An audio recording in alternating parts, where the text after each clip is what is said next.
Experiences are gonna not only stay with you longer. I mean, do you remember the Christmas gift you got when you were 32 years old? No, you don't. But I bet if you took a really amazing trip when you were 32 years old, you're still going to remember that. The one thing you have to be wary of when you're hauling a 42-foot fifth wheel is clearances and bridges and overpasses and things like that. And a lot of smaller roads, I mean, if you don't know about them, one, you could lose the top of your rig. We have our main business is our marketing and design business that I've had for 31 years, and Rich is part of that business too. I've been a graphic designer for 31 years, and which is a great remote job, by the way.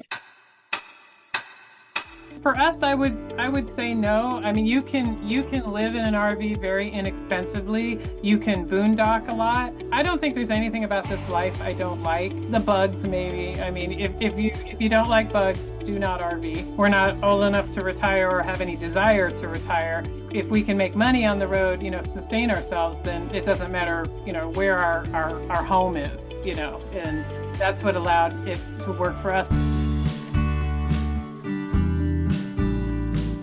Welcome to the Winging It Travel podcast with me, James Hammond, where every Monday I'll be joined by guests to talk about their travel stories, travel tips, backpacking advice, and so much more. Right now, I'm taking the podcast on the road travelling with me, so tune in every week for short form episodes detailing all my travels alongside my Monday guest episode. Are you a backpacker, traveller, gap year student, or simply someone who loves to travel? Then this is the podcast for you. This is a casual, informative podcast designed for you to inspire you to travel. There'll be stories to tell, tips to share, and experiences to inspire. Welcome to the show. Let's get into the episode. Hello and welcome to this week's episode where I'm joined by Victoria Wolf, who is a full-time van lifer or RVer, depending where you're from, and is also a gluten-free chef and a YouTuber. Recently, Victoria and her partner Rich sold everything to start their new life as a full-time lifer on the five-wheeler, and I can't wait to hear how that lifestyle's going, some of the adventures they've had, and any tips and tricks maybe for people who are thinking about it in the future. I'm also keen to get some ideas about cooking and gluten-free travel. As I'm a bit of a cook myself, I'm kind of keen to hear what she comes up with that. And finally, we're going to hear about their YouTube channel, which is called gfexplorers. Victoria, welcome to the show. How are you doing? Thank you very much for having me. I'm doing fantastic. Brilliant. That's great. So in your RV right now, where in the world are you? We are in St. Mary's, Georgia, which is coastal southeastern Georgia. We're like 3 miles from the Florida border. Okay, yeah, I do know where that is because weirdly I've got some listeners from Georgia, quite a few. No idea why. Georgia's been good to us so far. So. Yeah, it's an interesting state, isn't it? Like, a lot of people tell you to go there, actually. That's what I've heard anyway from Americans. You should go down there. It's nice on the coast. It really is. It's completely different than, say, the Georgia of, northern Georgia, Atlanta. It's like Florida. It's like northern Florida here. I think for like my European listeners, they're like, well, what's the difference? Yeah. There is. I mean, when we first landed here, I grew up in Florida, and I haven't been back in a long time, that'll change on Monday. I just looked around and all the vegetation, everything. I'm like, this is Florida. This is Georgia. but it's nice. It's been really cloudy though. I kind of expected a little bit more warmth and less clouds, but that's okay. You take what you get. And yeah, can't be helped sometimes. I do know what clouds like. Trust me, been in Vancouver. Yes, you do. We're gonna get to some like states and stuff later, but first of all, you and your partner Rich are originally where from? Denver. We left from Denver. We're not originally from Denver, but we left from Denver on our journey. And that's where you met, in Denver? Yes, we met in Denver. Yes. And before then, where did you both grow up in the US? I grew up in the Tampa Bay area of Florida, and he grew up around Detroit, Michigan. Okay, cool. And was there any travel wanderlust growing up? Like maybe some holidays when you're younger, vacations, any road trips, anything that got the sort of travel bug in you or willingness to get out there? Yeah, it was when when I met my first husband, he liked to travel. I was pretty young. I didn't have the opportunity to travel. And so we started doing these road trips where we'd get in the car and just drive and go. And so I was able to see all 48 contiguous states. Oh, wow. within like a 2 or 3 years. I mean, granted, we drove through, we were going pretty fast, but I could say, hey, I've been to Idaho, I've been, to this state or the other. And in driving, which driving is my favorite type of travel because you get to Yeah. see so much and take it in and really feel like you've experienced, where you've been. And then I think we honeymooned in Europe. It was another whirlwind. I think we did like 5 countries in 5 days or something. But at least I had the adventure. And then after that, I started a business and I didn't travel much, from that point on. Hmm. And I just kind of forgot about it. And then when I met Rich in 2013, he had full-timed before in a previous life, and he traveled quite extensively, and that so then we started traveling together. And what's interesting is making this decision that we did, I realized that down deep inside, I'm a nomad. I don't like to stay in one place very often, but yet that's what I did my entire life. And so now I'm like feeding, who I really am, which is interesting. So I guess that part of me was just hidden away for, years and years. Yeah, I totally hear you on that. Because I've discussed this on the podcast before about the idea of home, for example. I've talked about that quite often. But this nomad feeling is quite unique and hard to explain to someone who's not like it. Hmm. When someone says, "Oh, Vancouver is amazing to live," I'm like, it could be the best city in the world, but after 2 or 3 years, I'm like, well, I need to go live somewhere else. Hmm. It's not Vancouver as such. It's just me as a bit of a nomad, Yeah, trying to get back you out need there. a different, something different to look at every day or to experience. And for me, it's like Denver. We'll never go back to live in Denver. I mean, eventually we're not going to be living in an RV, for the rest of our lives. So we'll land somewhere, but I Mm, don't think we'll ever be there, 365 days a year. We'll probably get out and do something and travel for part of the year. But I've seen everything there is to see in Denver, and yeah. I've experienced it all. I mean, I'm sure there's stuff. I mean, it sounds a little egotistical to say, "Oh yeah, I've seen it," Yeah, but I, completed I, it. I got my fill. I mean, I was there for 27 years, and Fair yeah, I play. had enough. And it was in Florida for 29 years. So now I'm like, 2 weeks, we're out of here. Let's just go. I'm not spending any more time than I need to, get stuck anywhere. But yeah, I think the what you had said, the idea of home, it's really hard for people to grasp that we don't have a home, but we do have a home. Our home, we live in our Yeah. home every single day. It's just not, attached to a piece of land somewhere permanently. And for us, that's what home is. Home is wherever you are and whatever you make of it. It doesn't have to be a location. And I think that if more people embrace that idea, they would live life a little bit differently and have more experiences. And but in society, when you say you're going to sell everything and go live in a box on wheels, they look at you like, are you okay? Are you sure Yeah. about this? Because it's so weird. But there's people, we live in an RV, but there's remote workers that go from, Airbnb to Airbnb. I have one of the businesses we have is publishing. We help authors with publishing their books to Amazon. And I worked with an author a couple years ago, and she house sits all over the world, her and Hmm. her husband. Yeah. And it's just there's so many different ways to live now, and you just you pick what works for you. And if travel's that, then you've got a lot of choices. Yeah, a lot of choices, and you are right. I'd say looked down upon, but maybe it is still questioned a little bit in society. Even Yeah. my friends laugh at me sometimes when I'm off on a bit of travel. They just don't get it. But then some people don't like travel, so it's fine. Like you can be either way. But I spoke to someone on who the other day who lives on a boat full time. I mean, even that, bit like yourself, just on water instead of on land, right? I mean, even that, if you told someone that, they'd be like, "Oh, really? Like, what you doing there?"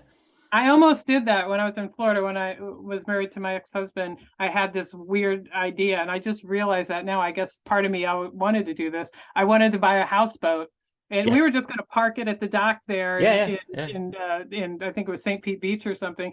And I just thought it was so cool because it's so different. And then I thought about hurricanes and storms and the price. yeah. It didn't happen, but I think you're right. You do have to like travel, and I think you have to like change above Yes. all. And you have to not need certainty of what's going to happen tomorrow, wherever you're going or whatever's going to come your way. And what's interesting is I'm I like certainty to some degree, but there's certain areas in my life where I'm okay with it not having certainty. But if you need the same thing's going to happen every day, I'm going to come home to the Mm. same house, it's going to look the same, then this life or any travel life, I don't think would be for you. But Yeah, different certainties. I agree. yeah, I'm the same, but they're more trivial, I think. I'm yeah. definitely open to change every day, but like I would love a cup of tea. Now Oh that's yeah, going to be an English breakfast tea with milk. That might yeah. sound funny, but like you can't get that like in Asia, for example. It's a nightmare. Like proper British English breakfast tea, tough to get. So like little things I would like, but they would never probably stop me going day to day, week to week, somewhere new. Like those people you mentioned, digital nomads dotting about the place. Yeah, that's totally what I would love to do. 100% I would do that. The only reason I don't do it is because I don't have a business to take on the road. That's the only reason. If I had Yeah, a way to make an income where I don't need to be in one place, I don't think I'll be staying anywhere that long. I think that's the key. I mean, I know that's the key for us. We're not old enough to retire or have any desire to retire. Yeah. And if we can make money on the road, sustain ourselves, then it doesn't matter, where our home is, and Mm. that's what allowed it to work for us. And the same thing for many other people that are doing this, either in Airbnbs or on in RVs, is that and the internet, the technological advances in connectivity has allowed so many people to do this now. And I think it becomes a little bit more normal because of COVID to work at home. Prior Yes. to COVID, it's like, oh, it must be nice you work at home, or people didn't really understand it. But then when we were all forced to, everybody understood, hey, you can do the same thing. You have a computer, you have a desk, you could either have it at the office or you can have it at home, and be running your laundry at the same time or raising your kids, and so that's less weird. But if we didn't have the connectivity we have, we definitely couldn't do this. So that's probably the main factor that makes this possible for us. Yep. Key factor. Again, discussed in another episode with, I think, the owner of Safety Wing, Sondre. He said, as long as you've got internet and it's decent, the Mhm. connection, the options are endless. And Yeah. that is pretty much true to a degree. You think in this day and age that that's an easy thing to get, internet, like, oh yeah, of course. But actually, when you go to some places like Airbnbs or any parts of like UK or even Canada, there's no service. It's crazy. Yeah, internet is fairly easy to get, but reliable, strong enough Yes. internet. And so what makes it great for us is we take our internet with us, as to some degree. I mean, we are still, are the SIM cards going to work well in this location? Generally they do. And we also have Starlink. But if we're in a RV park with a bunch of trees, we're obstructed. We don't have our Starlinks. But for the most part, we're typically always okay. And if this is like the nightmare I have. I'm pulling into a park. We get set up. I flip on my computer. I've got the SIM cards going, and it's like nothing. It's like neither of the SIM cards work, and there's a bunch of trees, and then we're like planning to be there for a month or so, and then we're like, oh my God, we gotta You leave. gotta And go. Yeah. yeah, and then in the RV world, if you don't make reservations like months, 6 months, 8 months, a year in advance, you're not going to get in anywhere, for a long period of time. You might get 1 or 2 days, a week if you're lucky, especially in the areas that people want to be in. So that's just like a nightmare. It's like, Whoa. That's I hope it crazy. never happens. Yeah, it is crazy, but that's how many people are RVing now. Yeah, and so it's you got to plan. You got to be a planner if you want to Okay. stay for a long time. Yeah, I've got some logistic questions coming up in Oh, a okay. bit about Cool. RVing, and we'll come to those in a bit. But first of all, you and Rich, why did you make the plunge? What caused you to change, I guess, a previous lifestyle to the new one?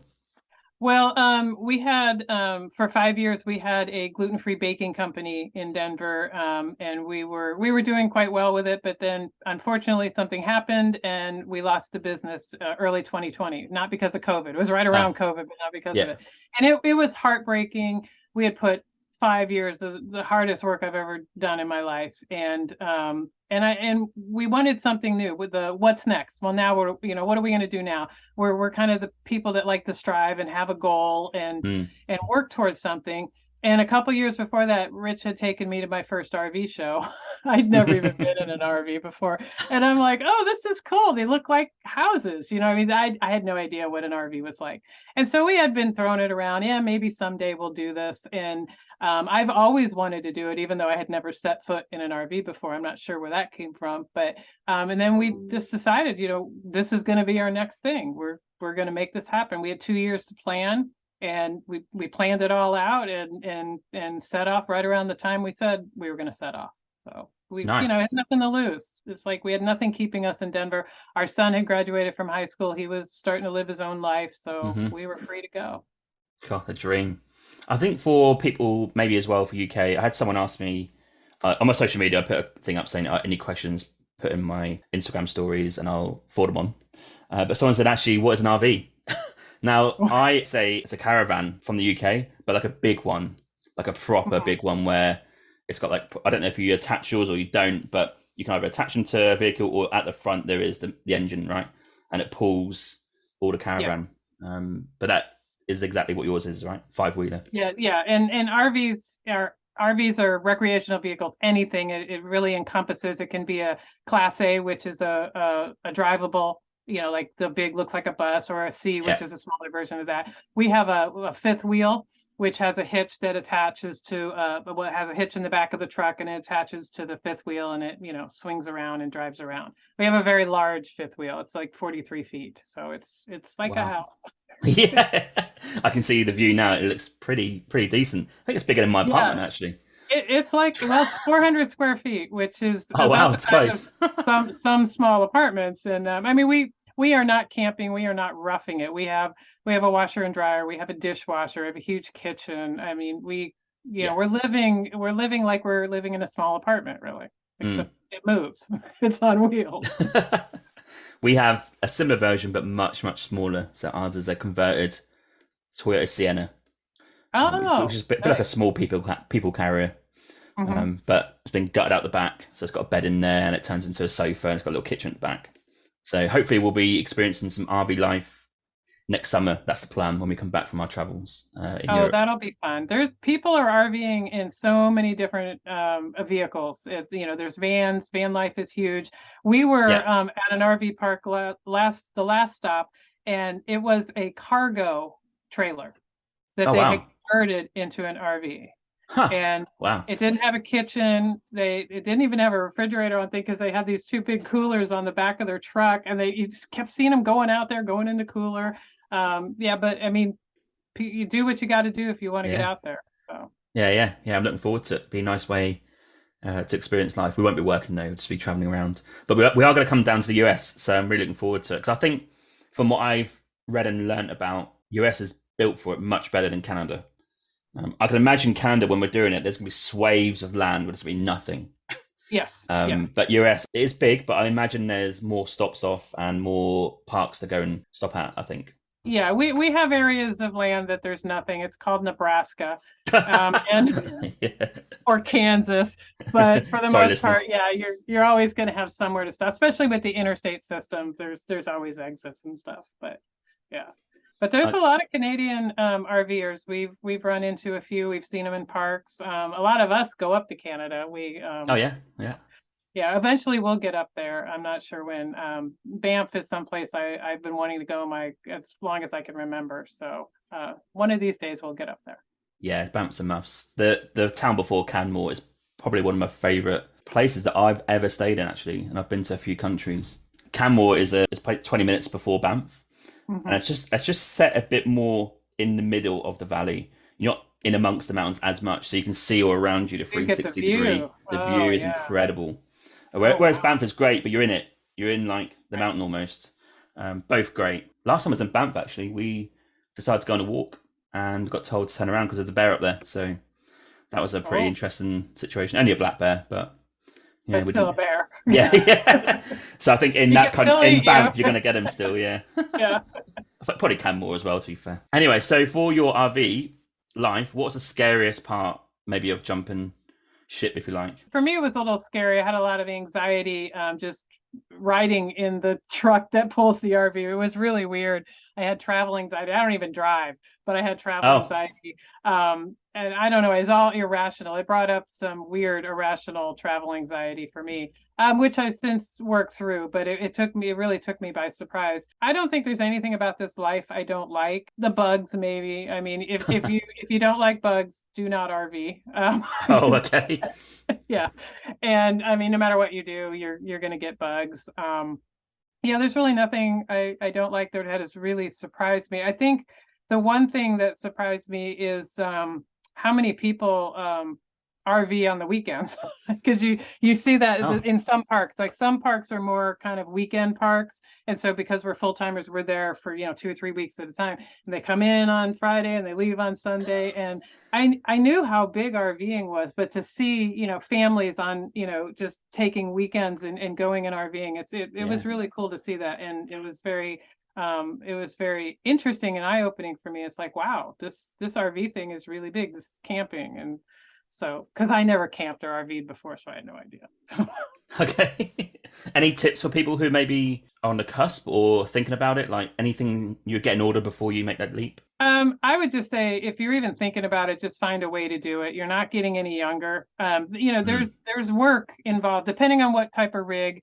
A fifth wheel from some people say a class A takes as much work as a fifth wheel or takes less. It depends who you talk to, but you have to break down when you move, you have to set up when you land, and there's a ton of maintenance that you have to do on your rig. So we always said we don't want to wait till we retire to do this, because I don't think we're going to want to do the physicality of living in an RV. It's not immense, but it does exist. So if you're thinking about it, just do it. Life is short, and whatever fears you have, they're probably not as big of fears as you think they are.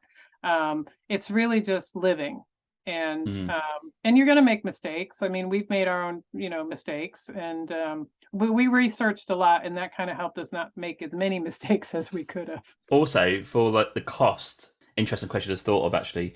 Merrill, who I interviewed, he lives on the boat. He noticed the cost was reduced living on a boat, and the apartment costs, the bills that come with that, certain taxes, whatever it is. Have you noticed a difference in what you call statutory life in Denver to RV, and is it cheaper to live this way?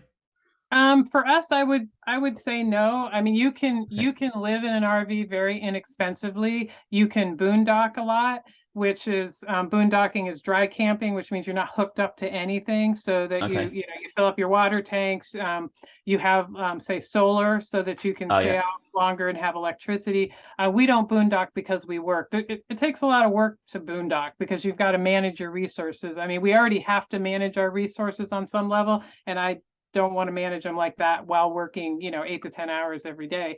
Mm. So if you boondock, you can save a lot of money, but most people, well, there's quite a few people who boondock, but I'd say the majority of us don't boondock. And you can spend a lot of money or you can spend a little money when it comes to campgrounds.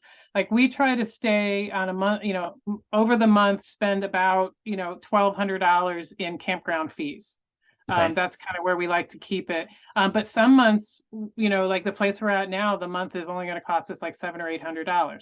But then when we go to Florida next week, that was our one splurge for the year, and that's costing us like $2,500 Oh for a wow. month.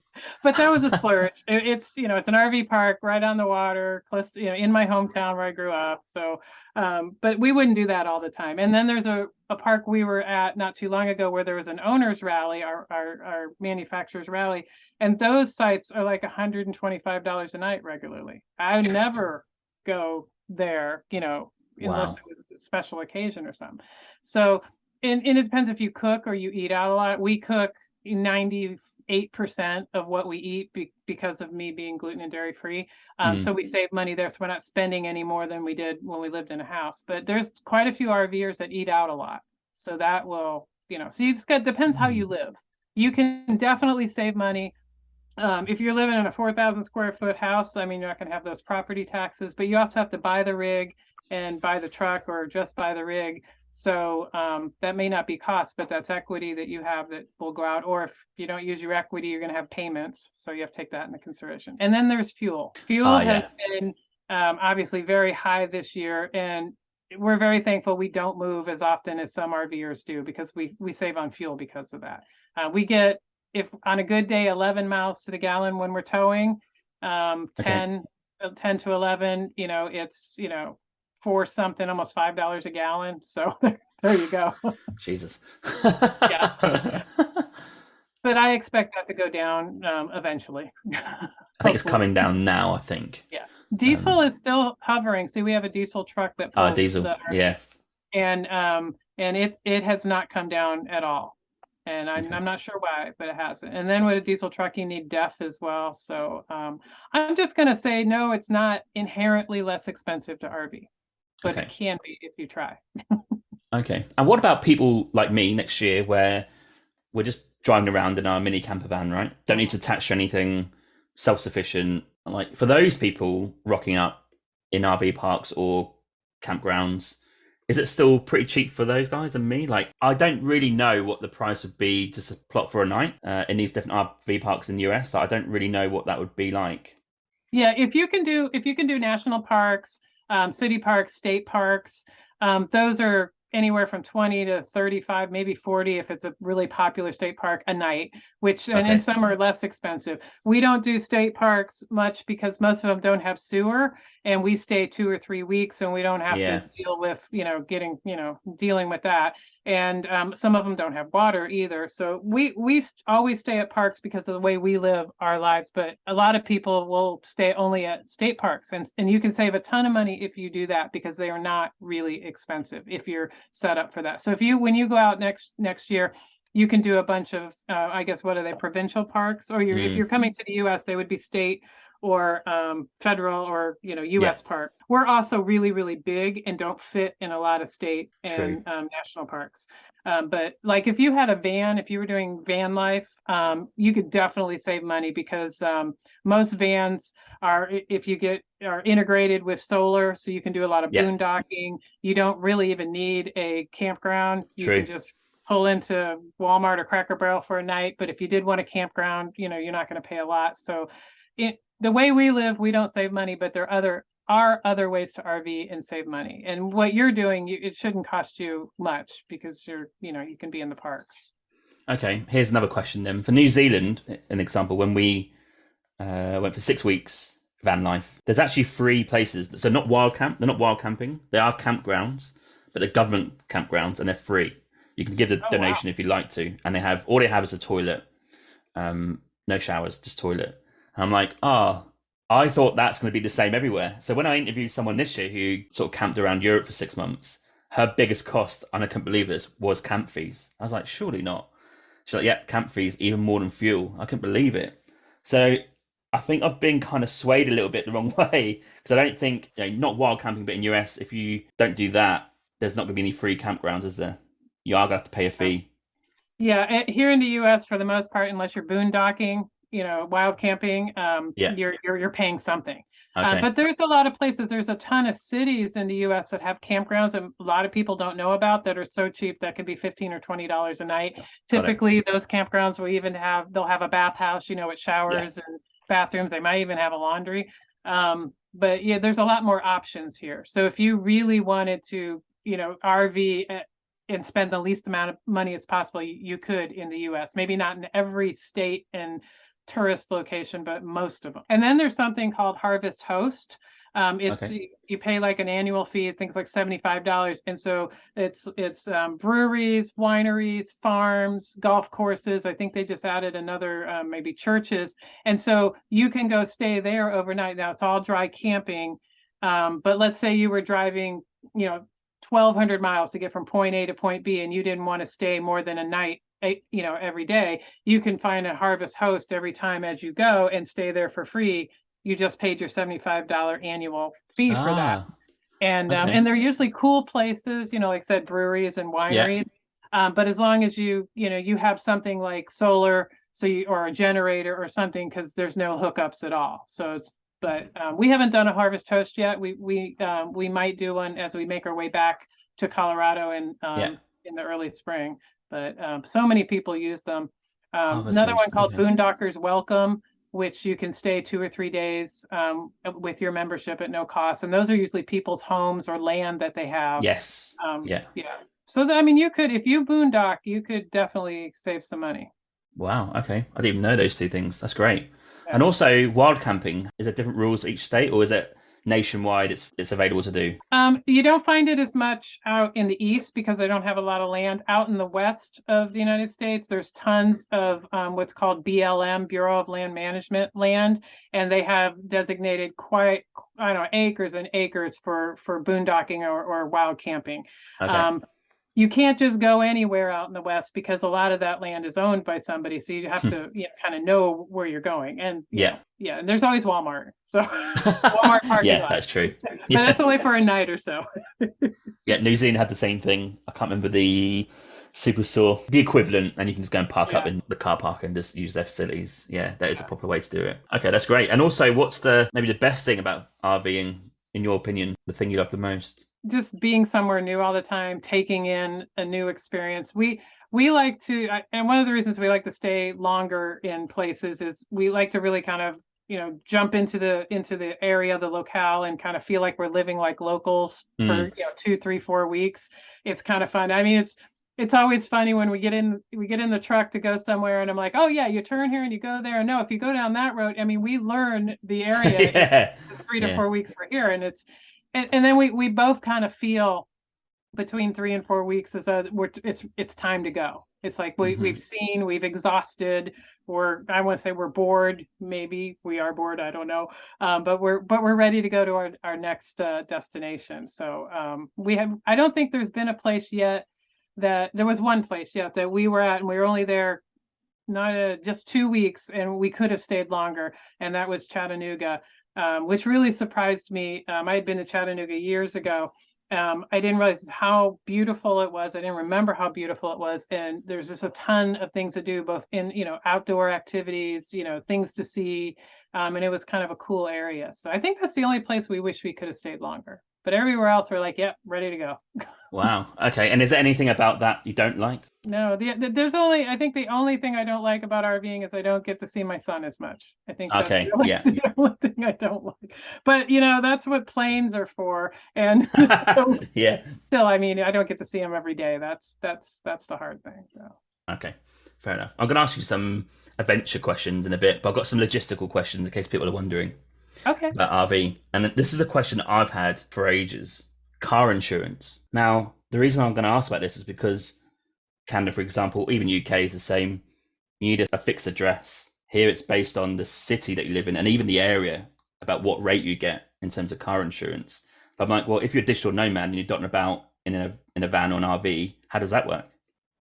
Well, for us, it's easy because we chose here in the U.S. You can domicile in whatever state you want, Okay. as long as you have an address, of course. If you don't want to domicile in a state, there's was there 4 states: Texas, South Dakota, Florida, and there's one other one I'm not thinking of, that you can domicile and not actually live there. And we haven't done this, so I don't know 100%. I think they allow you, and it's like a state address or something, because you just have to go to that state one night, and so you can say I'm from South Dakota. So what Ah, we okay. did is, my mom is in Denver, and so her address is our address. Got it. So it's like we still live in Denver. Our insurance, which we get through Progressive, yeah. There's not a lot of insurance companies that will insure the rig and the truck. Yes. And so they did, and I mean, it's not inexpensive, but it's not as expensive as I thought it was going to be, considering how big our RV is. But we just didn't want to not domicile in Colorado for the first year, because we've only been out since April, and we figured we'd look at it the next year. But we're probably always going to have our domicile wherever my mom is. And Okay. she picks up, she gets all her mail. Yeah, I mean, yeah, yeah. at our business, I still have clients that send checks, so they send them to her. She deposits them for it. I mean, she's been great, and Mm. it's made it really, really easy for us. Okay. It's interesting. The address thing is an issue because having a PO box, a lot of people don't accept for insurance Mhm. or for anything. But there's UPS here who actually have an address which is the same as a PO box, but it's an official address. So we found that today actually, which is kind of quite key because we're going to need car insurance going off next summer, right? But we're going to stop car insurance because we're going away for 6 months. So yeah, all these insurance questions are a bit of a nightmare. And when I looked at like the digital nomad insurance, like health and travel insurance, none of them ever include car insurance. And I asked the guy who owns Safety Wing, he said, yeah, it's just not on our radar. But I'm like, well, why not? Because you could be a digital nomad in a van. There's two Mhm. insurances you've got to get. Like, why is there not like a plan with car insurance as well? Maybe it's down the line. I'm not sure. Yeah, Like I mean, there's more internationally. and more of us. I think the figure is 1% of all RVers are full timers, and that's growing, and the amount of RVers that has increased. So it's growing more and more.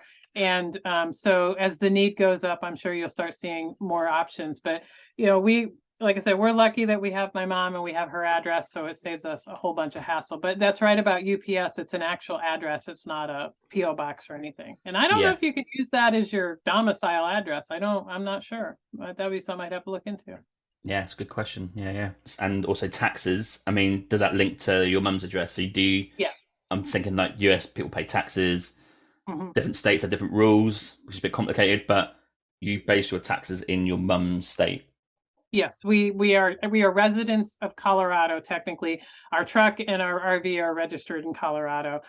We pay Colorado taxes as well as U.S. taxes. Now, a lot of RVers that are full time who will domicile in those three states I mentioned, those three states do not have state income tax. Yes, true. So they're saving money there, where most of all the other states have an income tax. Yeah. Now we gave up the free income tax just to be residents of Colorado, and I'm okay with that because our business is still registered in Colorado too. Got it. I just don't want to be a resident of South Dakota. I can't tell you why, but I just don't. Well, I don't know. a good example here for my European listeners who probably don't get this. Something I read about the other day is that Las Vegas, I think Nevada, I don't think they pay any state tax. I don't think.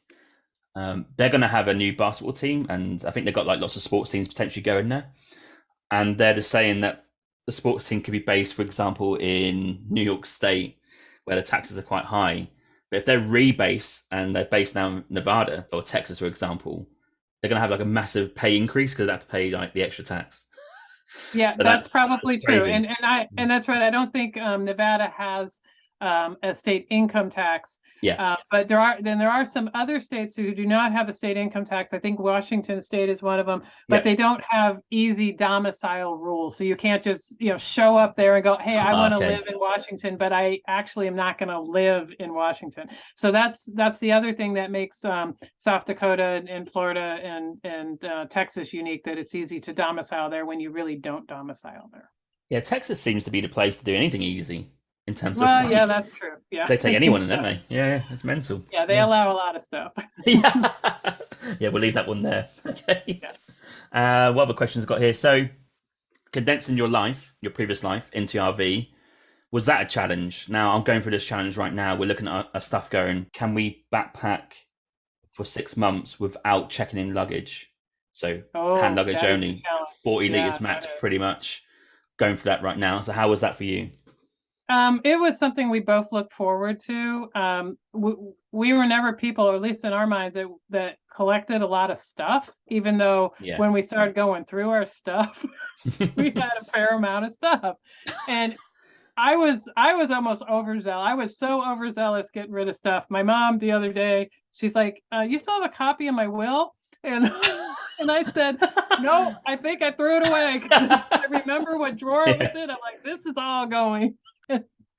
And so we took it as a challenge to see how much stuff we could get rid of. We got rid of pretty much everything. We have a storage unit in Denver. Oh, yeah. About the only thing in there is personal, photographs, mementos, things like that, and my paintings, and that's about it. There's no furniture. There's nothing like that. It was very cathartic to get rid of everything, and you realize, and I realized in that process of all the stuff that I had, I only used 10% of it ever. Yes. Yeah. And it's like, then why do I have all this stuff? Why am I Yeah. paying? Why do I have a house big enough to fit this stuff? Well, I mean, I could pay a lot, for a much smaller house. Mm. And even when in the RV, I'd say we use probably 90% of what we have because it is a lot smaller space. But there's still stuff we have with us just in case we may use, but not nearly at the level it was when we were in the house. Yeah. It's a real task, isn't it, when you start to realize basically the crap you've got? Yeah. And it's like, why? Um, Why do I have this? yeah, It's that mentality. It's like, well, you never know. What if never I need know. this and then Yeah, I gotta go buy it again? And it's like, we both look at each other for most everything and go, well, fine, we'll just if we need it that bad, we'll buy it. Now, the one thing we do have a ton of is kitchen stuff. we yeah, have and we had to leave some of that behind and get rid of it or and give it away. But our excuse or rationale for that is because we have a cooking channel, so we have to have stuff. yes, of course. Yeah, And that's the one place I didn't I mean I scaled back, but I want to have the tools that I need for the job that I'm doing. And so that's the one splurge we had was kitchen stuff. yeah, that's fair enough. Like, it kind of links to your business, right? So yeah, Yeah. you can accept Yeah. that one. So it's okay. Yeah, yeah. Okay. And that kind of leads me on to the next question is how do you make money on the road? You mentioned you have a few businesses, so what are those? We do one we have our main business is our marketing and design business that I've had for 31 years, and Rich is part of that business too. I've been a graphic designer for 31 years, and Oh, nice. which is a great remote job, by the Oh, way. dream. And I started doing book covers about 6 years ago and fell in love with them. And so kind of transitioned the whole business to just working with authors. And then Rich joined the business a few years ago. And so he helps the authors with all the back end production work of, getting their book ready for Amazon, getting them on Amazon, doing marketing for all self-published authors. And I do all the creative, the book covers, the book interiors, stuff like Mm, that. So that's our bread and butter business that we do all day, every day. yeah. And then we have the YouTube channel and the website, which we're building into. We hope to be make money at it at some point. I think we make $40 a month now. And then the other businesses, which I will say it's the one thing that kind of fell by the wayside when we went on the road, is my art business. I was starting to build it up, and I just ran out of time. But that's still something I'm working on. I don't paint as much as I want to, but I will get back to it eventually. But yeah, so that's how we make money through the marketing company, and it allows us to do this. And it's all remote, 100% remote. So makes it easy to do. Yeah, graphic designing. It's a great remote job that. Yeah. Yeah. Yep. And you definitely need internet for that. Yeah, yeah, yeah. I've got a few more questions for logistics. You mentioned before maintenance on your RV, repairs. I mean, how often is that? It's quite often. The thing about an RV is as the in the community they say it's a rolling earthquake with a tornado thrown in for good measure. Okay. And you think about it, if you take your house or your apartment, right, Yeah, and you put it on wheels and you drive down the road, it's just going to shake and things are going to move. Now, RVs yeah, are kind of designed, knowing that's going to happen, but at the same time, just that process shakes things loose, and can break things and wear and tear. And so there's a whole slew, and Rich does all the maintenance, thank goodness, because I'm very happy that he does that. He has a whole list of maintenance that he does weekly, monthly to keep the rig in good shape and to make sure that we keep up with anything that could be breaking or mm, wearing out or anything like that. From washing and waxing the outside to going around and tightening screws that will inevitably come loose as you travel. We have to what's the word I'm looking for? Regenerate the water softener. We have to clean the on-demand hot water system. And there's things like that come up. You're always propane is the fuel source for the furnace and the stove, and the dishwasher and the water heater. So you're always refilling that. They're 30-gallon tanks. We have two of them, but still, we use quite a bit of it. And yeah, just that kind of maintenance. And sometimes things do break. Like we had on my side of the bed in the bedroom, the roller shade decided to break. So that's something Rich is going to fix. Now you can choose to call a mobile RV tech or take it to a dealership to get those little things fixed, but it's time consuming and expensive. So Rich has the skill that he can fix all these little things that inevitably, break. yeah, We've been really, really lucky. We have not had a lot go wrong with our rig, and we're very, very happy about that.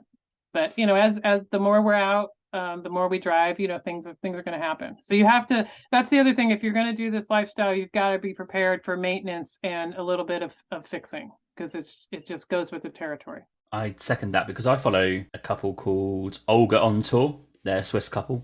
They've got a Land Rover, literally driven from Switzerland across Europe, Middle East, through, and they're now down through Africa. And the amount Wow. of repairs that that guy at the tour is doing, he must be a mechanic as well because he seems to know what he's doing. I can't believe, and that's a decent Land Rover. It's quite new, not new, but like it's not old.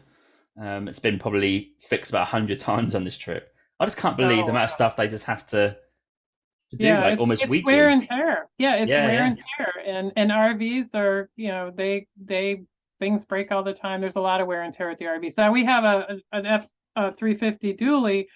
No, that's not going to break. I mean, what's going to break is something on the RV. I mean, something could Mhm. break on the truck, but and there's a little bit of maintenance for the truck too, but it's really, more the RV. And the we have slides, and there's this seal that goes around the slides that kind of keeps the air and the bugs in and out, so you don't have like big holes on the side. Those things have to be lubricated, every so often. There's other things Yeah. you have to do quarterly, and I'd say it's more maintenance. Like you have to clean your air conditioners, a couple Oh times a yeah. year, because they get nasty depending on the weather. And we were in Michigan for the end of spring, and the amount of pollen that we experienced was just crazy. And so Rich had to clean the air conditioners. There's so much pollen built up in them. So Crikey. I would say the majority is maintenance, less repairs, more maintenance, but a few repairs thrown in. Okay. Another question is, do you have like a mini vehicle where you can like leave your RV and just go off like for the day? That would be the truck we tow the RV with. It's always Yeah. unhooked once we get to a campground, so we have that. Yeah. Which it's a big vehicle for our everyday driver, but Okay. we've gotten used to it and we kind of like it. But a lot of RVers, if you're in a drivable and Yeah. you're full time, most likely you're towing some sort of vehicles that you have. Ah, Otherwise, okay. you would have to drive your drivable. You're in your campground, you're all settled, then you have to pack it up and go to the store. Got it. Yeah, yeah, yeah, Yeah, exactly. Yeah. Yeah. for weekenders, that's usually not an issue because they stay at the campground. But if you're full timing, yeah, you'll definitely need an additional vehicle if you're in a drivable. And unless you're in Yes. a van, even with van life, those are so easy to pack up and move. Most people that are RVing in a van, they just take the whole thing with them. Yeah, I think the one worry I have about our van is so small. It's going to be the space. I think we can make additional space outside of it. Like mosquito net over the top, all that sort of stuff. Which kind of goes into my next question: is for you. You've got quite a big space, but is it still, 24/7 in that RV? Is it still a challenge, or do you learn how to like deal with the different spaces amongst like yourselves? Well, what's interesting, it's never been a challenge for us. And you bring up a good point that we also have outdoor space because we try very hard to what we call chasing 70 degrees. So we try Okay. to go places where the weather is more temperate. We're not going to be RVing, in Montana in the middle of January, Yeah. And so we have the outdoors as additional living space. We do a lot of cooking outdoors. We usually Yeah. sit out there every night for a couple hours, just relaxing. Um, and so that's like adding what, 200 or 300 additional square feet or so. Mm. But we haven't had any problems being in the smaller space. I think we actually like it more, which is weird, but we are a little weird. I have the same amount of space that I had in the house for my office, which, if you can see behind me, that's a slide. I'm in a Yeah. same size slide here and it goes all the way across. So I don't feel like I gave up any space here. The living room, it's not that, I don't think it's that small. The kitchen is a little smaller, but we have a full kitchen with an island in the back, and the bedroom's a little smaller, but not too bad. But no, for us, I don't ever feel cramped. I don't feel like I need some space or anything, and Rich doesn't either. So I guess that means we're suited to this lifestyle. Yeah, 100%. Yeah, yeah. I'd love to know like different RVers. Like, has there been a point where there's had enough? I don't know if you met anyone who had just got to a point. It's like, no, gone. Yeah. Some people go on out on this lifestyle and they think they're going to love it, and they get into it and they realize they don't. And that's okay too. If Yeah, you yeah, don't try yeah, something you don't know. And but it's not for everybody. If you can't be 24/7 with your partner and not want to kill them, if you can barely be with them like 3 hours in the house, and then you're done with them, you're not going to be able to RV because there's nowhere to go. I mean, there's a bedroom and a bathroom that have doors. That's it. yeah, And I guess you could go outside and walk, but we don't have any of those issues, so it's not a problem. But not every couple can RV. That's for sure. Okay. And that kind of leads me on to the community that you might have built or been a part of. Like, do you see the same people? Do you keep in contact with fellow lifers, if you like? Like, do you have like a Oh, nice, lifers. I like that. Lifer. yeah, lifers? Yeah. We've been out here doing this 8 months now, and as we go, we're starting to meet more and more people that we do, kind of keep in touch with. That's one of the great things about RV life is you get to meet people, Yes. everywhere you go, and the Everywhere. RV Yeah. community is so strong and so warm and welcoming and supportive. And they become like, as you get, to know people better, they become like your family. We got my RV family. And so yeah, we're starting to have relationships and build relationships with more and more RVers, which is really cool. Yeah, that's awesome. That's probably one thing I'm looking forward to the most, hopefully, when we go dotting around, even though it's not going to be full time forever. It's going to be like 4 or 5 months, but I'm hoping we meet some people. That'd be quite cool. That's what we call most timing or some timing. See, I say 6 months is most timing RVing, which means you go Yeah. out for 6 months and then you go home for the Yeah. other six. And or that could be sometime. Some timing would be 2 or 3 months at a time. So you'll be a most timer Most RVer when timer. you're out. Yeah. Yes. Based on weather, which I'm going to come to in a minute, Canada has great weather in the summer, Hmm. but in the winter it's harsh. Oh yeah. So I don't see it as feasible in terms of an option to go anywhere else. But US, I imagine it's slightly different because you can go a bit further south and get a fairly milder climate, which Yeah. kind of leads me to the next question of like, how do you decide where to go next? You mentioned the weather earlier, but how do you know what's next? Well, the weather is the main factor because we know at around October we don't want to be north of say the middle of the country because it's going to be chillier. So we're always going to be down in the south in the winter, and we don't want to be in the south in the summer No. because it's far too hot. So we really do chase 70 or so degrees, and both of us have traveled extensively around the United States before we've done this, seen a lot, been to a lot of national parks. So we don't have a lot of goals to go say, hey, we want to go to Mount Rushmore, or we want to go to, Grand Canyon, because we not that we can't see it again. So we just pick areas that we haven't spent as much time in.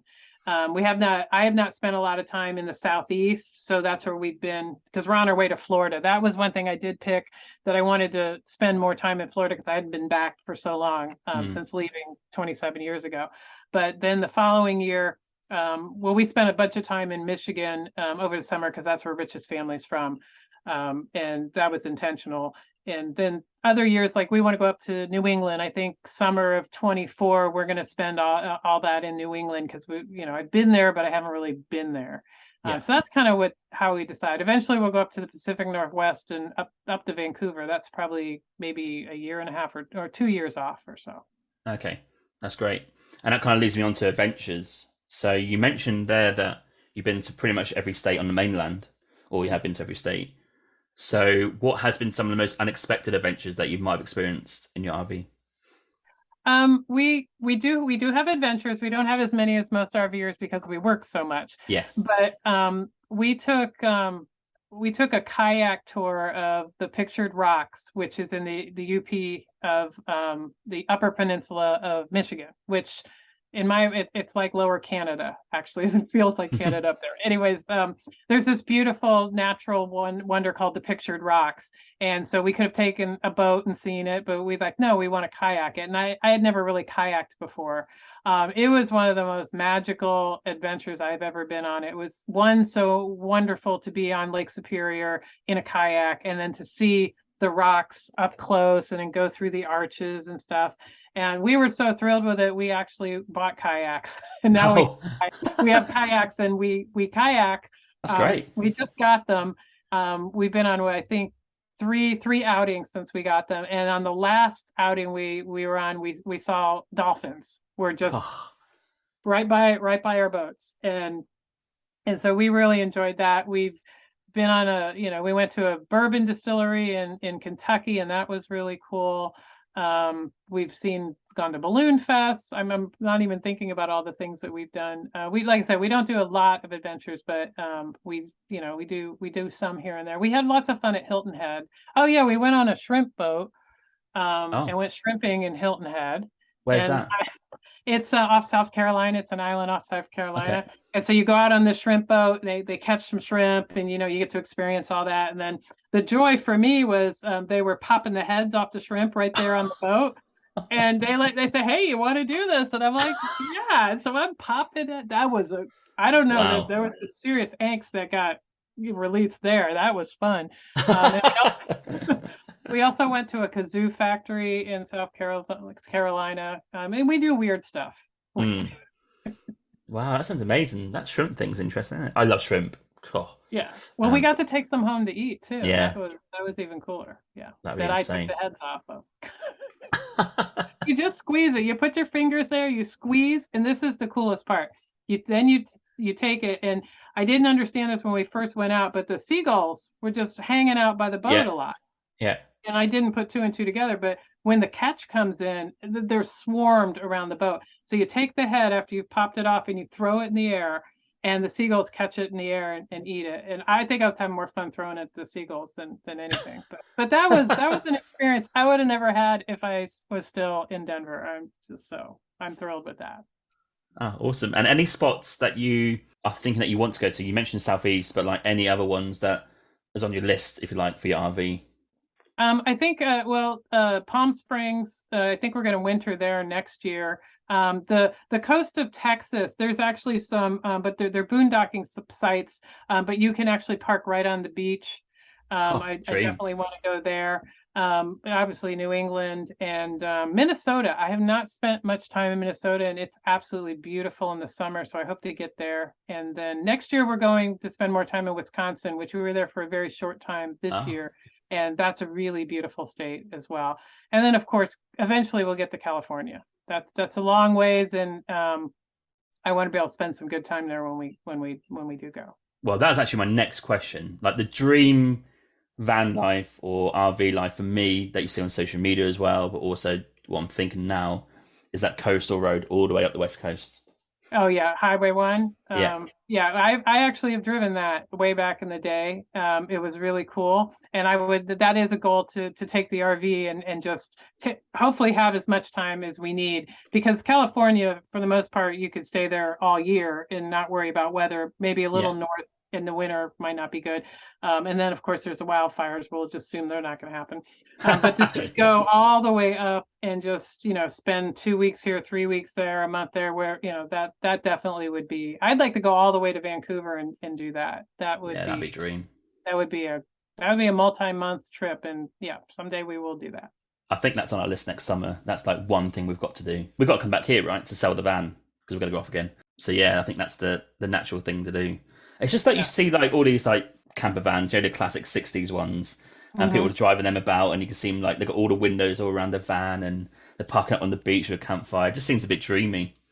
Yeah, Yeah. it does. It does. It would be cool to do that for sure. It's definitely a slower pace of life, which is not a bad thing at all. Which we strive for a little bit slower pace of life. I think we've slowed down a little bit now that we're in the RV, but we still work a lot. We work the majority of the time, which we kind of like that. So that's okay. As long as we have time to go out and do what we really want to do, we're okay with that. Okay. Yeah. Let's say tomorrow you want to go back to a spot you just love. Where would you go back to? Most of my answers are going to be in the Upper Peninsula of Michigan. I Okay. actually fell in love with the area. It's so beautiful. It's very similar, I'd say very similar to British Columbia in many Okay. ways. I mean, it's Yeah. it's up it's up north, tons of pine trees. Not a lot of people live up Yeah. there. So it's wide open, not busy. It's just the views are beautiful, and Lake Superior is just amazing. Almost anywhere in Michigan, I love. Um, and then I said Chattanooga was a surprise. I really enjoyed that. And I think I would like to spend more time on the coast of the Carolinas. We were only there for 3 weeks. That was good too. Mm. Kentucky was interesting. Where we stayed was good. I wouldn't go back there, but I would like to go into and explore Louisville a little bit more. We only went there a day for an art show, Yeah. but I would definitely go back there. Okay. Another area that we would like to go to is New England. I think you mentioned that before. That's an area Yeah, I'd love it's to, so beautiful especially in in the the summer. summer. Yeah, it's a Oh, very short window, but oh, is it? What is the window out of interest? I mean, if you're going up to Maine, I mean, Yeah. you can't really, I mean, unless you want a little bit of cold weather. I mean, you're looking, I'd say June or so, middle of June to get up there. And then depending on where you're headed to, because it takes time to get there, I wouldn't stay there past middle of September, maybe early October. Because there's always the risk that, you're going to run into some weather. But Yeah. I've seen some RVers that have been up there into October, but I don't think I would do that. I think then you're just chancing it. It's like, Yeah, I think we'll be early September. yeah, planning the drive through the Colorado mountains in October is never a good idea. And Yeah. because you never know, it could be a bright sunny day and no snow, or it could be a blizzard. And it's whenever you're up that far north, it's that could happen. Oh, we Yeah, also yeah. want to go to Newfoundland.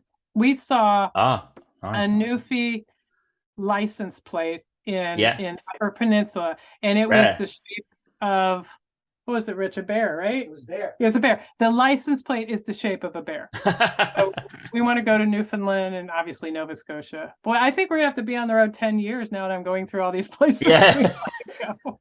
Yeah, you need to get a move on. Yeah. Yeah, that east coast of Canada looks dreamy, so that's on the list as well for Canada. Yeah. Yeah. Someday. Yeah, you got to go there. Do you avoid cities?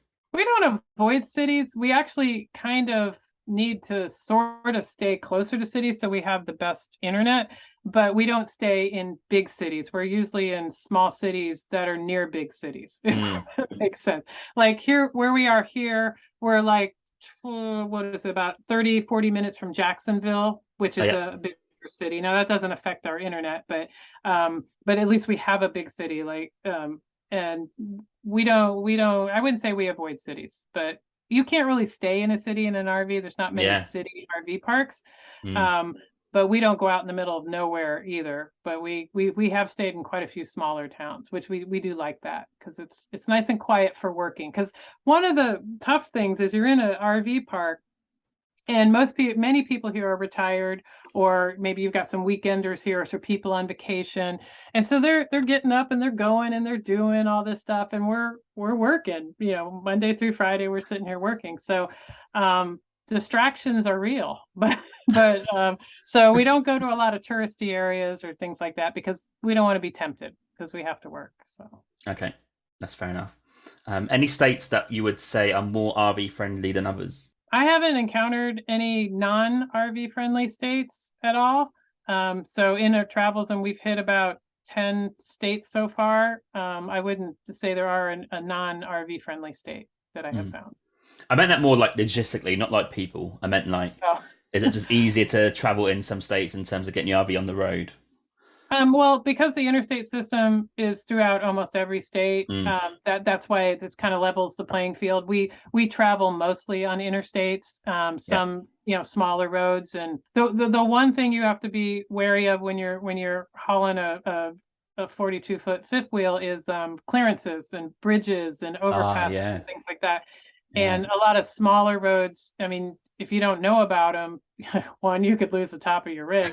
And two, I mean, if you don't know it's coming, sometimes there's no place to turn around when you do see it. So we use an app called RV Trip Wizard that we do all our routing through, and Hmm. it gives us an RV safe route, so we never encounter things like that.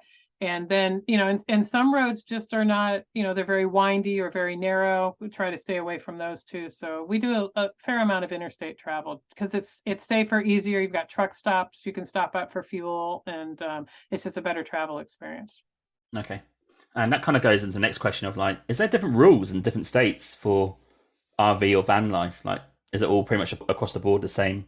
It's all the same. I think there's some rules if you register your vehicle in certain states, but as far as we have not encountered a campground yet that has presented rules that we've never heard before. I Mm. mean, it could be. I don't believe so, but I don't know 100%. So I'm sure I'll run into something somewhere. Okay, that's good to know.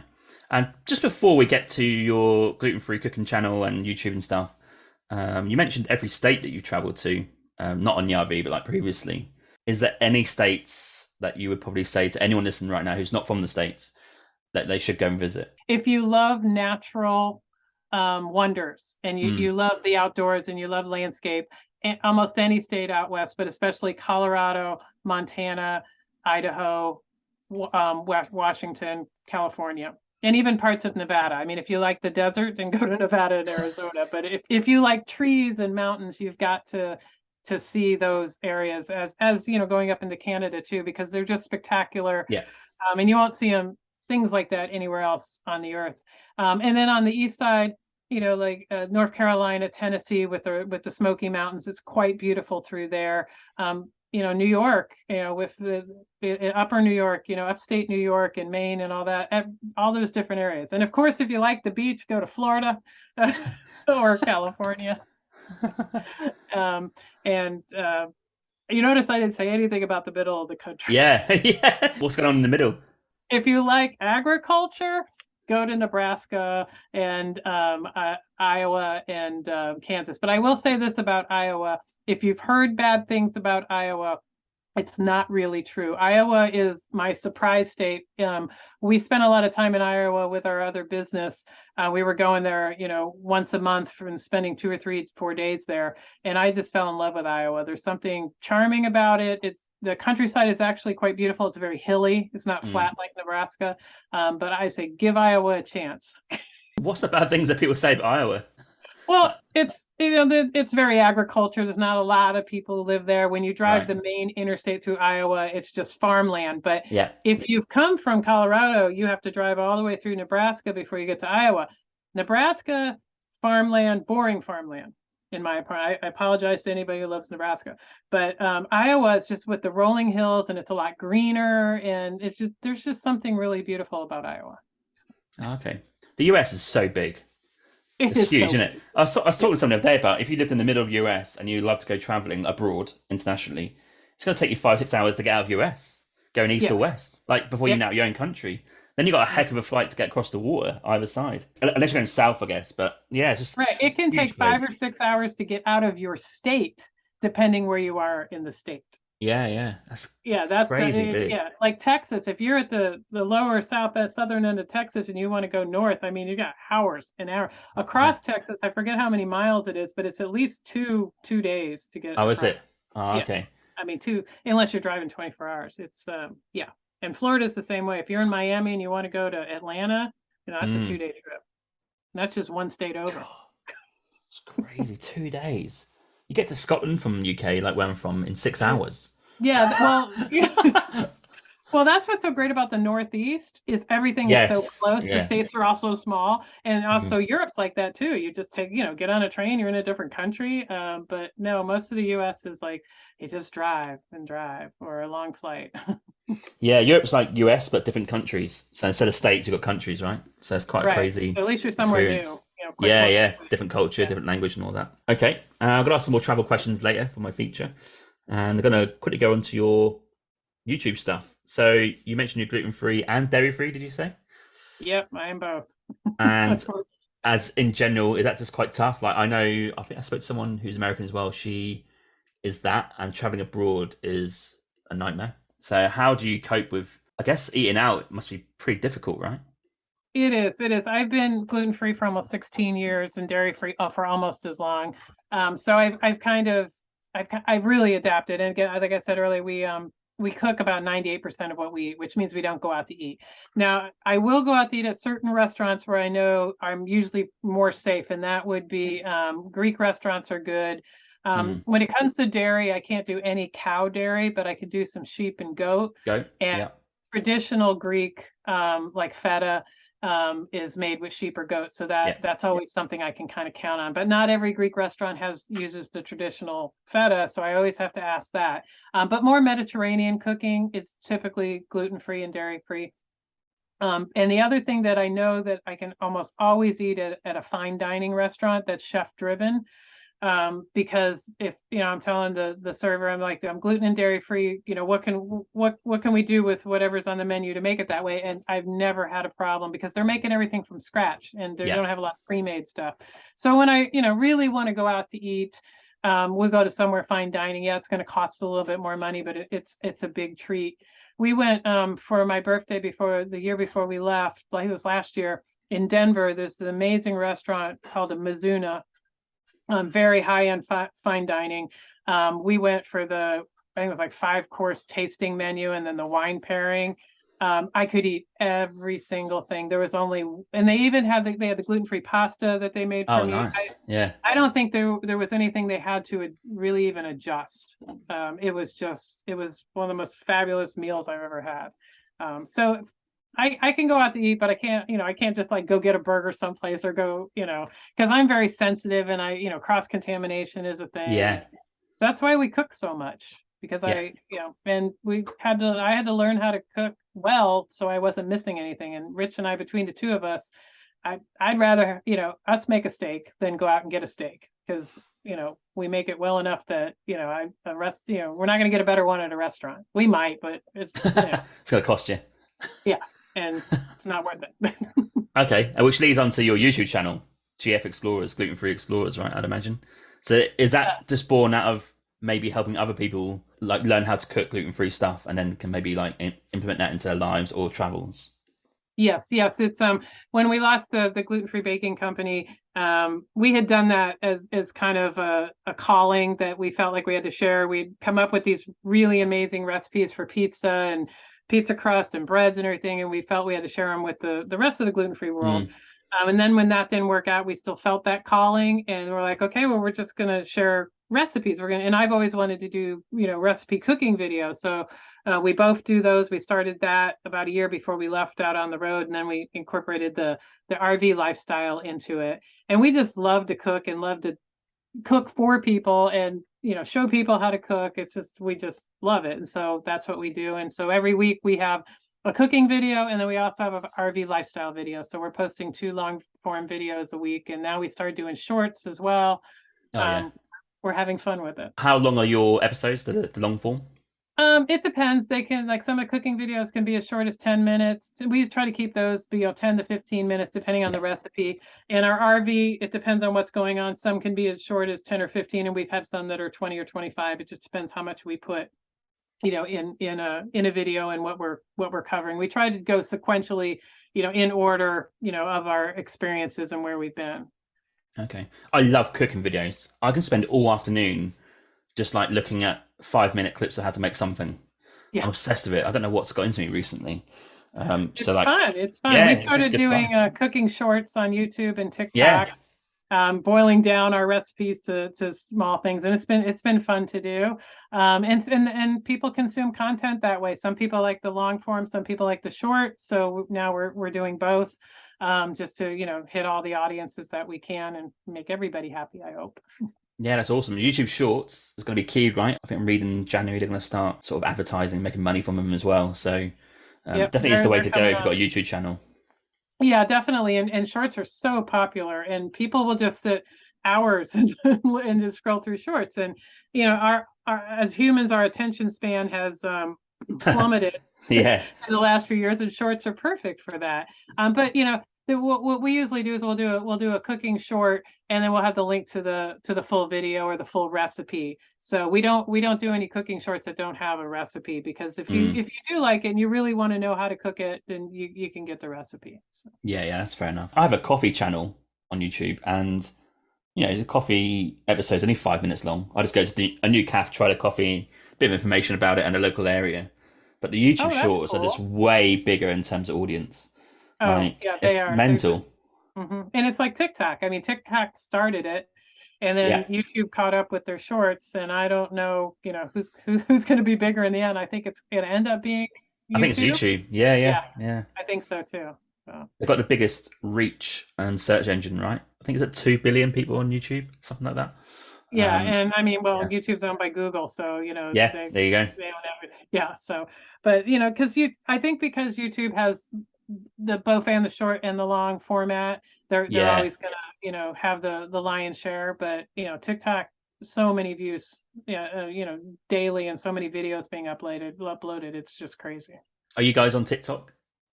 Yeah, we're on TikTok Yeah, and Instagram. So we do all that now. It's funny because back when we started the YouTube, when was that? April of 21. Shorts were just starting to come on, and yeah. TikTok was a thing, but I wasn't into the short videos. And if you had told me then that I would now be doing, almost 6 shorts a week, plus the long form video, I would have been like, no, you're crazy. And personally, I love shooting the shorts. They're fun. Hmm. And now I'm like looking around every day going, whoa, that would be a short. I did a short of a bug that was on my screen and this little commentary, and it got a decent amount of views. That's back when we first started doing shorts, but I had so much fun doing it. Like, I'm going to talk about this crazy bug. And then when we were kayaking, we came across a crab basket, blue crabs. It was low tide. I assume it was one that, a fisher person was going to come back and get it. And I did this little short because the Thursday before we had blue crabs from the same area Oh yeah, for yeah. Thanksgiving, and we dropped those little suckers into the boiling water. And I'm like, I am so sorry, but we might have eaten you, your people last week, and I'm sorry that you've met this fate. So I did a little short of that, and I had so much fun doing it. So it's fun. It really is. Yeah, and if it's fun, yeah, you got to do it. But I also think it's key if you got like a YouTube channel or a video channel, you've got to do it. I think I'm a bit tad lazy. I chop my long format video up into shorts. Oh, Uh, that's not lazy. That's a good way to go. And mm, actually, YouTube now, if you do it on the YouTube app on the phone, they'll automatically put a link to your long form. We usually edit outside of the YouTube app, and we'll shoot a lot of our cooking videos specifically for yeah, short, not long. But that's a great way to do it. You have one piece of content that you're using two different ways. So yeah. that's really good. Keep them 15 seconds long, and I chuck in the trending music, and that seems to get some sort of people interested. I don't know how it works, but that's the Yeah, the formula for trending me. music is really big. And our shorts are probably closer 40 seconds to a minute. We got to work on getting them down into the 40 to 30 seconds. Yeah, We're gonna work on that. because you can't have music longer than 15 seconds. A little bit annoying, but it's just what it is. So I try and keep them down to 15 seconds, and also it saves time, right? Yeah, Um, that's true. yeah. So all these different strategies, interesting. And how is it recording content every week? Is it tough with your full-time jobs? It's challenging. When I say we work all the time, that's why we do. Yeah, We're either doing the book work, or we're recording something, or Rich is editing, or I'm posting or answering, comments or something. But we actually love to work. We're, like I said, we're a little weird, and but it's fun. It's rewarding. And if we weren't having fun at it, then it would be a chore. And if it ever stops being fun, then we won't do it anymore. yeah. And so right now it's still fun. So Keep doing it. Yeah, yeah, yeah, yeah. definitely.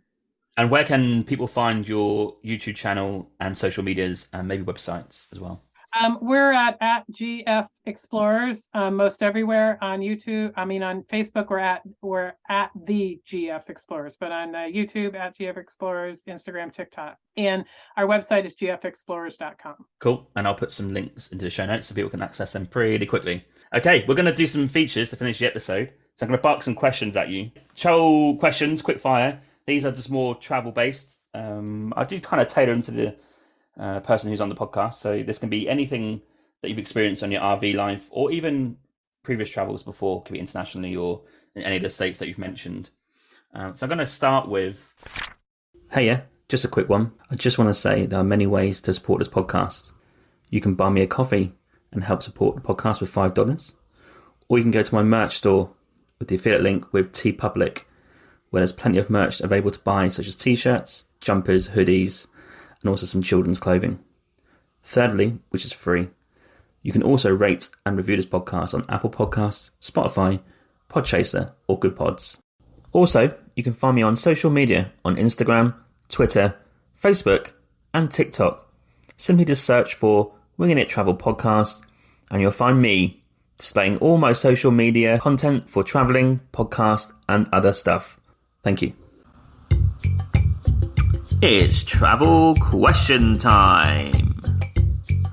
You mentioned 3 states to go to, but what about 3 states to drive through? Nebraska, Oklahoma, and Kansas. There you go. They're all right next to each other, real close. Just close your eyes and go. Okay. I apologize to anybody who loves those states, but that's just my opinion, and I'm sticking to it. Okay. And 3 countries internationally that you travel to that are your favourites. Well, let's see. France was amazing. The Netherlands, and let's see. Well, I was in Germany and I was in Luxembourg, so I'll say Germany because that's yeah. I was only in 4 countries, so they were all amazing. I've yet to go to Britain. Definitely want to go there someday. So Yeah, you could RV there and it takes a day. Done. yeah, yeah, I definitely want to go there, and Scotland and Ireland, and oh, Spain and Portugal. That's probably Oh, dream. higher on the list than Britain would be, and Greece is up there too. Those three, probably Spain, Portugal, and Greece would be on the top of the list. Well, that's my next question is, are they the 3 countries that you'd like to go to next if you could choose? That would be those. I want to go to Australia, but I think I want to go to those three because those are so food driven. And I Mm, think that's why and wine driven. And I would like to go to Italy too, but I really love Spanish wines and Portuguese wines, and I really love South Americans. That's my favorite wines. But yeah, I want to go for the food. And the Spanish cuisine is very gluten free and dairy free, and they use sheep's milk in yes. most all Yeah, their yeah. cheeses. So yeah, manchego, and so yeah, I want to go to the places I can eat. There, that's what it is. There you go. Okay. Next Yeah. question. If you could pick one country to RV in for a year, where would you go? New Zealand, I'm being told. I was going to Dream. say Australia, but New Dream Zealand, I place. think, because they have hobbits. I had no idea what they were. My girlfriend was like kicking me all the time. I was like, I don't know what this is, but I'll just go. Um, but you've got to go there, yeah. The green fields and all that. Yeah, yeah. Yeah, I Classic. think I would really like New Zealand. Yeah. And what about a favorite beach that you've seen? I've seen a lot of beaches. I mean, I grew up near the water in Florida, so I'm trying to think. I haven't seen a lot of beaches in California. So, God, I guess I haven't seen a lot of beaches. I've seen a lot of beaches in Florida. I have a favorite beach in Florida from growing up. It's called Grill Beach. It's on St. Pete Beach. It's my favorite beach. So we're gonna go with that. Okay. I'm very particular about my beaches. I don't particularly like the beaches on the east side of Florida, but I like the beaches on the west side of Florida. Got Go it. figure. Well, you would love Australia. It's one beach after another. Yeah, I mean, I love the beach. I we need to go to the beach more, Rich, because I just realized I haven't been there enough, even though I lived in Florida for 29 years. Okay. Uh, Here's a random question. 3 states that are the best for food. I know you're gluten free, but that could actually play quite well, actually. I would say Colorado, Michigan, and what would be my third one? Uh, California, definitely. Washington too. So if I could have a fourth, I'd put Washington. What about a landmark? Can be nature or man made. That's been your favorite. My favorite landmark, the entire Upper Peninsula of Michigan. We're just gonna call it a national landmark. I fell in love with it. I've tried, yeah, probably the Rocky Mountains, mostly in Colorado. That's why I moved out there. I've Yeah. just those will never. I'll never get tired of seeing the Front Range outside of Denver. Have you been to Denver? No. Oh, if you can get to Denver, absolutely wonderful city. Just fun city, and it's you see the entire Front Range because it's right there, at the foothills. And but yeah, I don't think that'll ever get old as the Rockies for me. Yeah, that is on our list next year because I met someone on the podcast from Colorado. Yeah, called Lex. Yeah, interesting guy, but he moved up there I think recently and he loves it. Yeah. Yeah, if you can go, definitely check it out. Okay, and 3. You mentioned Denver there, but 3 favorite cities of yours. Um, since I haven't been out of the country in a very long time, I'm going to say Denver, Detroit, and Chicago. Okay, great. Yeah. Do you drink coffee? I used to. I don't anymore. I stopped drinking coffee. So Oh wow, it controversial. was kind of Okay. irritating. It was irritating it was irritating my innards a bit. So I had to stop. So Yeah. I don't, but I used to. And when I did, and it's just recently, about the last 3 or 4 months, I drank the strongest coffee you could drink. Oh We wow. we we we do Nespresso, and I was at the number 10 or something, just straight up black. Hardcore. Yeah. Okay, I'm going to change the question slightly then. If you could pick one city in the world to drink a glass of wine or have a coffee, could be your choice, and watch the world go by, where would you sit? That would be Paris. If you mention wine in a city in the world, it has to be Paris. Okay. Yes. Yeah, dream place. Okay, doke. And let's go for a favorite walk or trek that you've done. When I lived in Colorado years ago, actually before I met Rich, I used to hike 14ers, which 14ers are 14,000 plus mountains. Oh yeah. Um, and I think I did six of them. And my favorite one, even though it was one of the hardest ones I did, it was Mount Bierstadt. It's a very long hike and it's an absolutely beautiful view. They're all beautiful views, but there was just something about Mount Bierstadt. It was just spectacular. Okay, that's cool. And I don't know if this will work, but I'll ask anyway. I normally ask this question for countries, but I'm going to do states. Is there a state that's like great value for money in terms of it's a bit cheaper, things that, gas, I don't know, park fees, all that sort of stuff, food. Is there a state you say is the best value for money? Iowa, Iowa, Okay. Iowa actually is pretty. I mean, if you don't mind not being, near major cities, having any sports teams, Iowa is great if you got to like winter. But from Tennessee actually has attracted quite a few people in the last few years, and the cost of living is reasonable, housing is reasonable, and it's a beautiful state. So I would probably say seriously, Tennessee would be that. And even northern Georgia too has attracted quite a few people from out of state. All the southeast, a lot of people used to live in the west or even in northeast are going to the southeast. So Oh, interesting. Okay. A few more questions left, and this one's going to be three top tips for someone to go into RV life. the first one would be research. The second one would be when you're trying to decide what rig you're going to buy, instead of saying, "Oh, it has this, it has that. I'll like this, I'll like that." Actually visualize yourself, you and your partner, you and your family, whatever it is, living day to day in the RV. How are you going to live? Do you see yourself? Where are you going to sit in the living room? Are you going to like to sit there all the time? Are you gonna, how are you gonna cook in the kitchen? How are you gonna do laundry if you have laundry? Or, all those things. Actually visualize yourself. That Rich and I did that, and that's how we knew that this one that we picked was the one. Quite a few people that start out RVing, they'll start out in one rig, and by the end of the first year or less, they're into a different rig because they didn't make the choice they want. They thought they were making a good choice, but it turned out not to be. And we wanted Hmm. to avoid that. So you have to actually really visualize and see yourself living in the rig. And the third thing is be handy. Make sure that one of you can fix things and maintain things. Those would probably be the three things. Okay. And the last question is normally for travel, but it can be RV life as well. If you were to give some like words of wisdom as to why someone should go and do it, RV life or travel, can be either or, why should they go and make that leap and make that change? Experiences are gonna not only stay with you longer. I mean, do you remember the Christmas gift you got when you were 32 years old? No, you don't. But I bet if you took a really amazing trip when you were 32 years old, you're still going to remember that.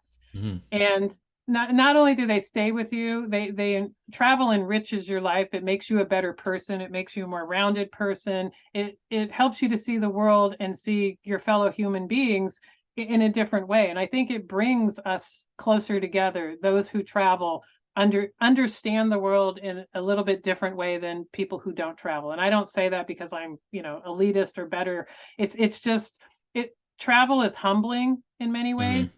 And I think that as humans, we all need a little more of that. And I think it breeds empathy, it breeds understanding. And I think, again, we all need a little bit more of that. And so, travel is I think in my mind, the best thing you can do in life. And I think you're shortchanging your life if you don't. But like my mom, she don't want to go anywhere. She's happy yeah. being in her house, and Mm, and Rich's mom's the same way. He actually bought her a trip to Paris before I knew him, and said, "Mom, I'm taking you to Paris for a trip." mhm. Flatly declined, would not go. Wow. Yeah. So I mean, there are some people that Yeah. just don't travel. I don't know if it's from fear or just not wanting to see things, but if you're on the fence, then just go travel. if you're firmly committed to a no travel life, then nothing I'm going to tell you is going to change that. But if you're unsure that, travel of any shape, RV, whatever travel you do, it might be something you like, I said, just stop asking, just go. Weirdly, you said 32 years old Christmas. For me, that was last year. And we went to the Yukon in Canada, so right at the top near Alaska. Oh, you're not going to forget that. And it was Northern Lights. Yeah, yeah. Went out into this frozen lake and saw Northern Lights. That's our Christmas present. Not a gift, not anything special in terms of that. It was getting out at half midnight, 1 a.m. with the Airbnb host on a snowmobile and his shotgun and driving out to his frozen lake. I'll tell you what, bloody cold. And I'm not talking nippy. I'm talking like you have to put leggings on, t-shirts on, coats on, the whole lot. You can't just nip out. But yeah, great experience, and definitely won't forget it. So no, you won't forget that for the rest of your life. And that's what travel does for you. It's something that I think travel becomes part of you. It changes you and becomes part of who you are. And I like that about it. Yeah, totally agree. Okay, Victoria, thanks for coming on the podcast. It's been a great chat. I've learnt so much about RV life, what it's like to do that, the experiences you've had, the decisions that you've made, all this stuff is going to be super valuable to my listeners. So really appreciate you coming on to make time. Thank you. I've had tons of fun. Thank you so much. Thank you. Thank you for listening to my Winging It Travel podcast episode today. You can find me on Instagram at James Hammond Travel or Winging It Travel Podcast. You can search for both. I release weekly clips of this podcast episode, as well as photos from the last 8 to 10 years of my travels. You can also follow me on TikTok, Facebook and Pinterest by searching Winging It Travel Podcast. I do release daily content to do with travel and the podcast throughout the week. Also check out my website, jameshammond.org. There's content about myself, my travels, and there's also a newsletter sign up as well as a contact form. Finally, please rate and review the podcast on Podchaser. This is my platform of choice. Alternatively, you can rate this on Apple or wherever you get your podcasts from. This really helps the podcast gain a bit of traction for the future in terms of guests and content. And I'm glad to see that you guys are listening out there, reviewing it and enjoying the content so far. Stay safe, stay humble, keep listening, keep traveling, and I'll catch you soon. Cheers, James.